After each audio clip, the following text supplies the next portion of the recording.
जय श्री महाकाल। आज हम वैदिक एस्ट्रोलॉजी के माध्यम से समझेंगे कि जन्म कुंडली में ऐसे कौन से योग होते हैं जिनसे हम पता लगा सकते हैं कि नेटिव का, जातक का लव मैरिज होगा, इंटरकास्ट या इंटर रिलीजन मैरिज होगा। देखिए, यहाँ पे हमने एक काल पुरुष कुंडली का निर्माण किया है। जन्म कुंडली में जो 5th हाउस है वो लव अफेयर्स का कॉलम होता है, 7th हाउस जो है वो मैरिज का कॉलम है और 11th हाउस जो है वो इच्छा पूर्ति का स्थान है। जब भी जन्म कुंडली में 5th हाउस का कनेक्शन 7th हाउस से बनेगा या फिर 7th हाउस का कनेक्शन 11th हाउस से बनेगा, ऐसे में हम कह सकते हैं कि जातक की लव मैरिज होगी। देखिए, जैसे यहाँ पर 5th हाउस का लॉर्ड जो है, यहाँ राशि आ रही है लियो, 5th हाउस का लॉर्ड जो है वो सन बनता है। अगर सन 7th हाउस में जाके प्लेस्ड हो जाए, ऐसे केस में हम कह सकते हैं कि जातक की लव मैरिज होगी। अगर 7th हाउस का लॉर्ड जो यहाँ पे वीनस बन रहा है 5th हाउस में जाके प्लेस्ड हो जाए, ऐसे केस में भी हम कहेंगे कि जातक की लव मैरिज होने के पूरे पूरे योग हैं। अगर ये दोनों प्लैनेट आपस में एक दूसरे की राशि में चले जाएं तो ये राशि परिवर्तन योग बनेगा। इसमें बहुत स्ट्रॉन्ग चांसेस हैं कि जातक की लव मैरिज होगी। हाउसेस जो रोल प्ले करते हैं वो है 5th हाउस, 7th हाउस और 11th हाउस। अगर इनके जो लॉर्ड हैं वो आपस में किसी तरह का संबंध बना लें, जैसे राशि परिवर्तन का दृष्टि संबंध या युति संबंध, जैसे कि 5th हाउस का लॉर्ड सन है और 7th हाउस का लॉर्ड वीनस है। अगर सन एंड वीनस कहीं भी 6, 8, 12 को छोड़कर कहीं भी एक साथ इस कुंडली में अगर नज़र आएंगे तो स्ट्रॉन्ग चांसेस हैं कि जातक की लव मैरिज होगी। प्लैनेट्स जो रोल प्ले करते हैं वो मून है, क्योंकि मून हमारा मन है और हम जब भी किसी को चाहते हैं या किसी के साथ रिलेशन रखते हैं तो मन से ही रखते हैं। जुपिटर जो है वो हमारा भाग्य है। काल पुरुष की कुंडली में जुपिटर 9th हाउस को रूल करता है, जो हमारा धर्म का स्थान है। और जब भी हम इंटरकास्ट या इंटर रिलीजन मैरिज करते हैं तो धर्म के विरुद्ध जाकर मैरिज करते हैं। तो जब भी जुपिटर अफ्लेक्शन में होगा या वीक कंडीशन में होगा, तभी हम कह सकते हैं कि जातक की लव मैरिज या इंटरकास्ट या इंटर रिलीजन मैरिज होगी।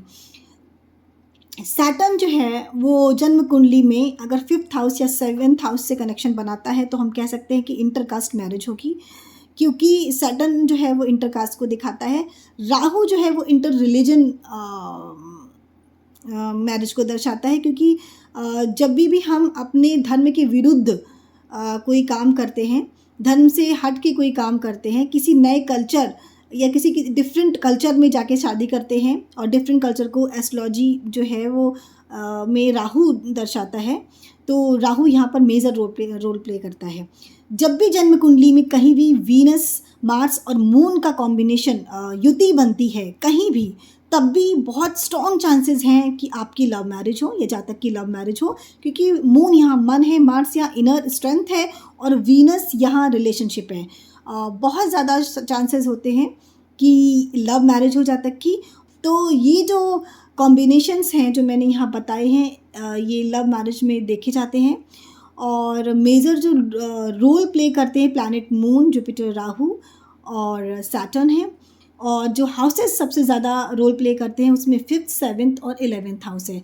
जब भी 11th हाउस में राहु आएगा तब भी ऐसा कहा जाता है कि इंटरकास्ट या इंटर रिलीजन मैरिज होगी, क्योंकि 11th हाउस जो है वो इच्छा पूर्ति का स्थान है और यहाँ पर राहु बैठकर 5th हाउस में एस्पेक्ट देता है, जो लव अफेयर्स का कॉलम है। ऐसे में भी बहुत स्ट्रॉन्ग चांसेस बनते हैं लव मैरिज के। ऐसे बहुत सारी विधि को शेयर करने के लिए, अगर आप चाहते हैं कि मैं आपसे आगे भी इस तरह की नॉलेज शेयर करती रहूं, तो हमारे इस चैनल को सब्सक्राइब करें।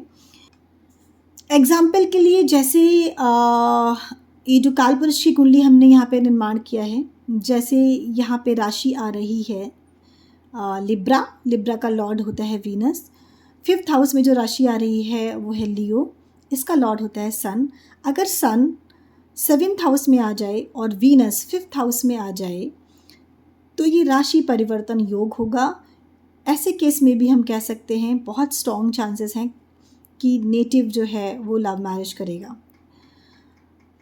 अगर 5th हाउस में राहु या सैटर्न आ जाए या 7th हाउस में राहु या सैटर्न आ जाए तब भी हम इस केस में कह सकते हैं कि जातक की लव मैरिज, इंटरकास्ट मैरिज या इंटर रिलीजन मैरिज होने के पूरे चांसेस हैं।